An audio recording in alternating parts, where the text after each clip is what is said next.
Malam ini pertemuan kita agak berbeda dari malam-malam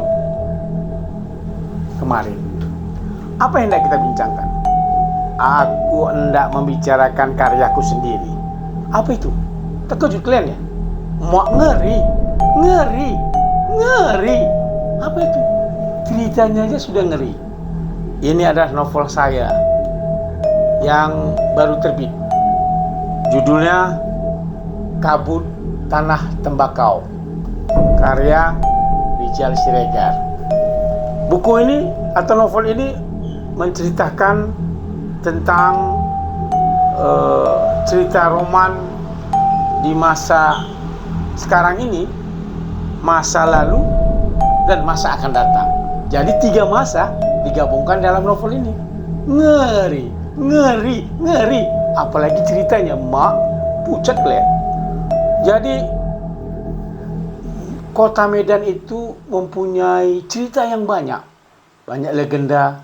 Nah, ini diangkat dari kisah percakapan yang sering saya dengar ketika saya masih kecil, ketika saya masih tinggal di Medan.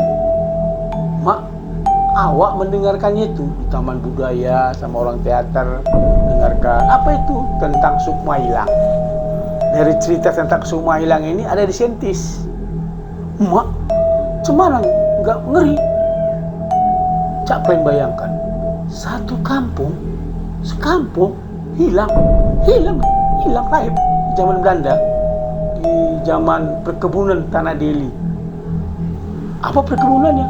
Pastilah tembakau yang sekarang udah dirubah, disikat habis menjadi tebu. Dan bangunan-bangunannya, mak, sedih melihatnya. Sudah tidak ada lagi. Ngeri nggak? Nah, novel ini terutama anak Medan atau anak Sumatera Utara atau rakyat Indonesia layak membacanya. Di sini saya tidak akan bicarakan soal sinopsisnya, tapi cerita ini mengangkat tentang Marlina yang masuk ke masa lalu. Dia bisa bertemu dengan neneknya, mencari tahu kemana kakeknya. Dan seorang pemuda yang jatuh cinta kepada Marlina terus mengejar-ngejar Marlina. Lucunya, mereka ketemu di bandara Kuala Namu. Itu pun kena Facebook. Bella menjaganya. Nah, kisahnya tentu tentang Tanah Deli, orang Melayu, yang mayoritas penduduknya ketika itu adalah Melayu dan orang Jawa. Baru kemudian masuk orang Batak, orang Tamil, ya kan? Dan masuk lagi suku-suku lain yang ada di Indonesia. Apalagi saja majunya perkebunan tembakau Deli. Novel ini tidak terlalu berbelit-belit, tapi cukup menghibur, ya kan? Cemana pula tidak menghibur? Banyak sebenarnya cerita di kota Medan itu yang bisa diangkat. Banyak. Jadi saya tidak bermimpi tentang impian-impian orang. Nah, Bang Ishari Jaya Munjir, mantan redaktur pimpinan redaksi Harian Waspada Medan, masuk di dalam ini. Ada dia. Belaga dia dulu di situ kan, di di TikTok, restoran TikTok yang paling top di Medan sejak zaman Belanda, Kapiten Chong Afi, sejak zaman Kapiten Chong Afi. Nah, juga ada sastrawan dan penyair Fuja Huta Barat atau Fuja Marhesa. Wih, mak, puisinya ada di situ. Nah, ada juga tokoh yang anak teater namanya Munir. Lucu dia. Kadang-kadang jadi seorang ojek.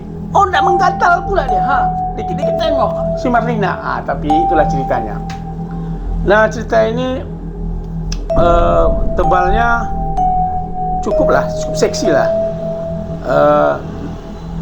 Membaca novel ini Anda akan terbang ke masa lampau, melihat Tanah Deli yang begitu indah, penuh dengan tembakau, penuh dengan kelicikan-kelicikan para mandor. Sangat sedih memang, sedih sekali. Nenek Marlina ini harus keliling, dikejar-kejar sama mandor karena sangat mencintainya. Dia harus lari, tidak tahan ini. Nah, kemudian Marlina mencari tahu apa yang sebenarnya terjadi terhadap leluhurnya di Tanah Deli. Saya tidak akan bicara banyak. Anda harus membelinya, ya kan? Kalau Anda tidak membelinya, saya sumpahin kalian jadi kaya. Biar kaya. Nah, itulah jadi penutup dari cakap-cakap ini yang agak beda malam ini, karena karya saya. Dia novel ini layak untuk dibaca sebab dia memberikan inspirasi, tidak hanya fiksi, tapi ada kisah-kisah sejarahnya Melayu, Istana Maimun, dan terutama tentang orang Bunian. Anda tahukah tentang orang Bunian? Makhluk yang ada tapi tiada. Nah, di dalam inilah Marlina masuk.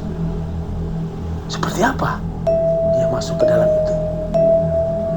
Dia akan menemui dua wanita yang jelita, menggiringnya sampai bertemu dengan kakeknya yang saat itu ditawan oleh para orang Bunian. Dia bisa bertemu kepada kakeknya yang udah berabad-abad, karena waktu antara orang Bunian dan manusia sangat berbeda sekali. Ini cerita langka dan layak Anda baca. Saya pikir itu dulu cakap kita hari ini. Ya, hari-hari Anda harus dinikmati dengan kabut tanah tembakau.